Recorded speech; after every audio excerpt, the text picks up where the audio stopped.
Usa ka adlaw ni ana giingnan sa pari ang iyang driver nga ginganlag tikyo.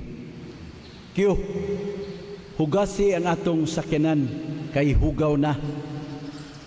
Unya si Tikyo miingon sa pari, "Dre, di na lang nato hugasan ni atong sakyanan. Maura man gihapon, ugma atong gamiton, mahugaw na pod." Ang pari wa ganahi sa tubag sa iyang driver. Busa iyang giingnan, "Tikyo, ay lago dire." Giingnan niya si Tikyo, "Kyo, mangarsilyas ba pug ka?" Unya mitubag si Tikyo, "Oo, padre. At least kausa sa usa adlaw." Unya mingon ang pari, "Kyo, inig pangarsilyas nimo, mangilo ka." Unya mitubag si Tikyo, "Oo, padre. Di bay di, mangilo gud." Unya mingon ang pari, "Kyo, nganong mangilo man ka? Nakabalo man ka nga ugma mangarsilyas na pug ka." Mga igsoon, parihara na sa pagkumpisal nang manglimpyo ta sa atong kaugalingong sala ba, na may mga tao nga di na lang kumukumpisal, maura gihapon ug mapuhon makasala na pug ko.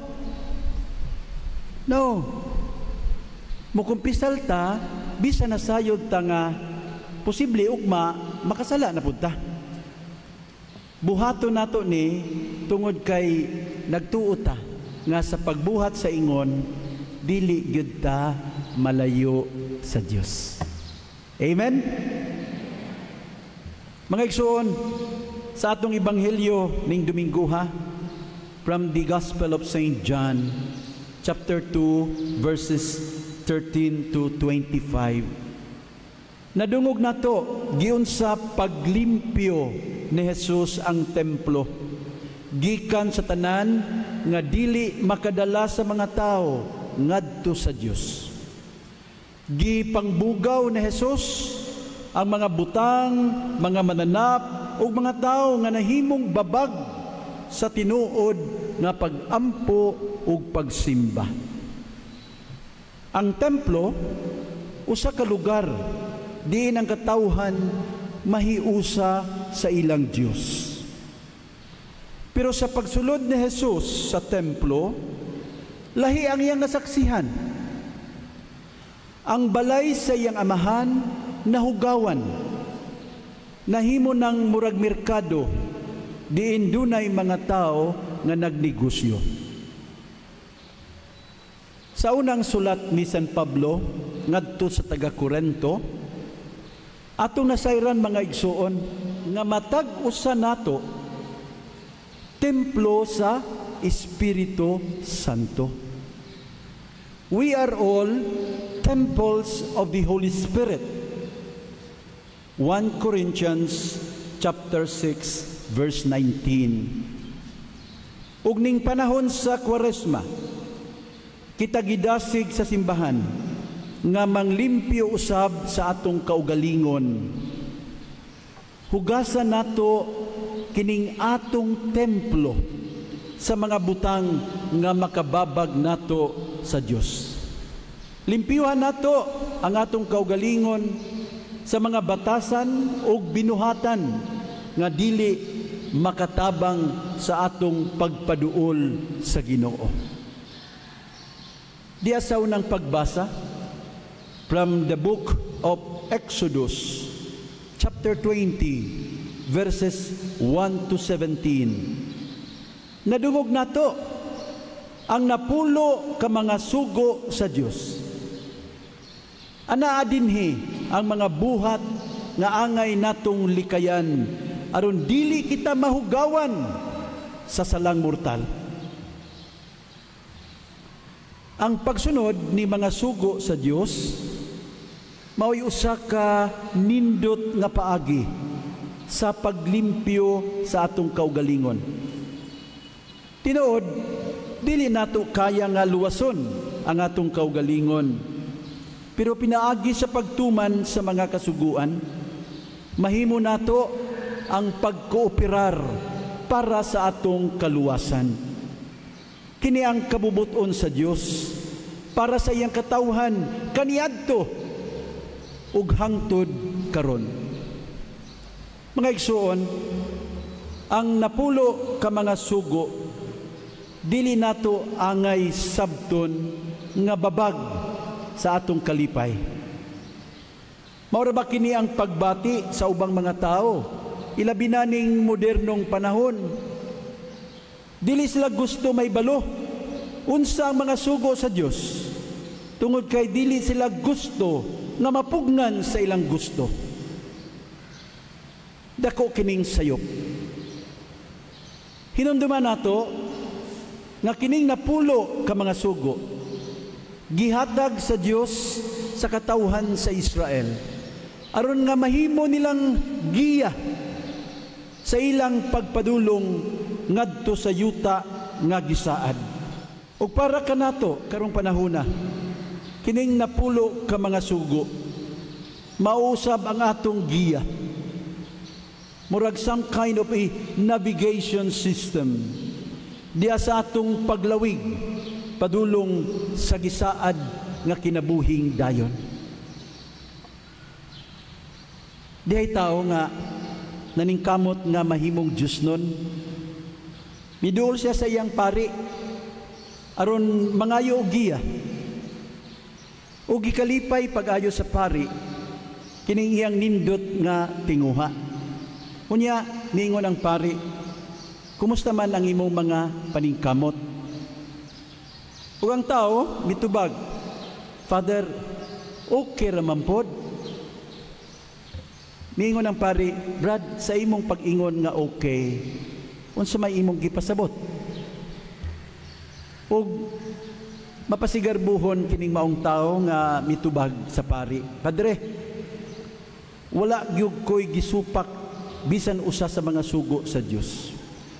Wala ko'y gisimba nga Dios, wala na ako pasipad-i ang ngalan sa Dios, wala ko mo trabaho sa adlaw nga ipapahulay, wala ko magpasipala sa ako mga ginikanan, wala ko mo patay og tao, wala ko manapaw, wala ko mangawat, wala ko magbutang-butang sa isig katao, wala ko maibog sa asawa sa akong isig katao, ug wala ko maibog sa mga butang sa akong silingan.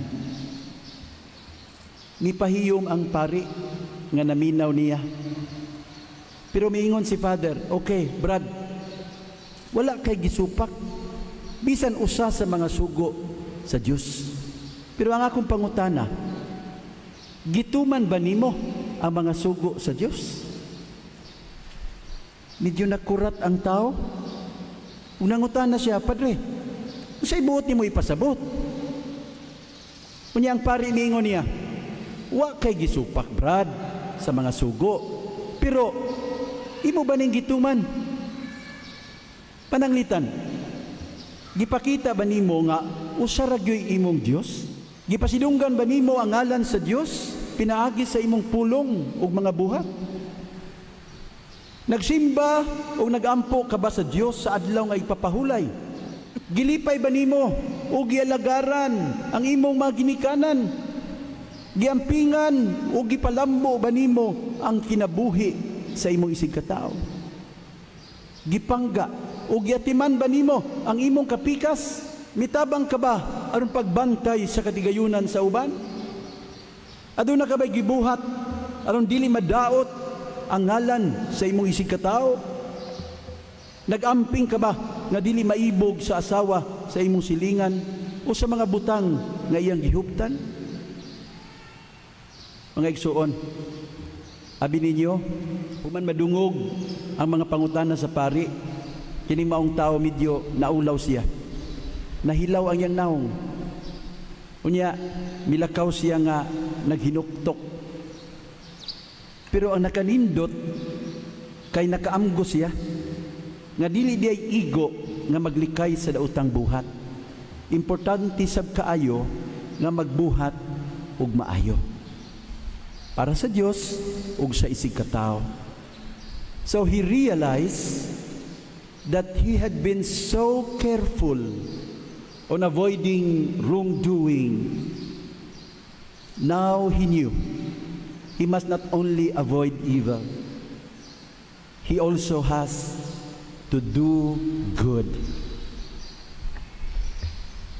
Si Jesus miingon sa kadagkuan sa mga Hudiyo, gub-an ninyo kining templo ug tukuron ko kini pag-usab sulod sa 3 ka adlaw.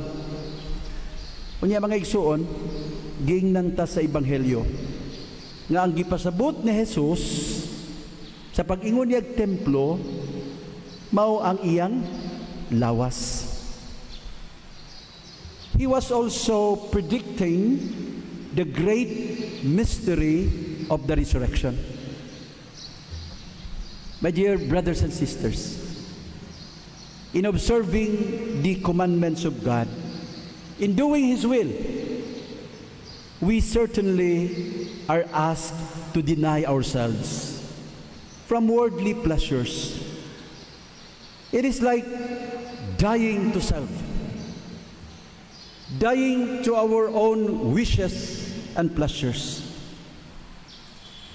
But in the end, we also gain eternal life with Jesus. Para sa mga way pagtuo, matud pa sa ikaduhang pagbasa, usa ni kada kong binuang, this is foolishness. Tiyaw ba? Kalimtan ni mo imong kaugalingon? Pero para natong mga matuuhon, ang krus ni Kristo mao'y labing dako natong kusog o gahom. Busa mga igsuon, uban na nato si Jesus sa pagpanglimpyo, sa pagpanghugas sa atong templo, sa atong kaugalingon, aron kita mauban sa iyang pagkabanhaw. Puhon.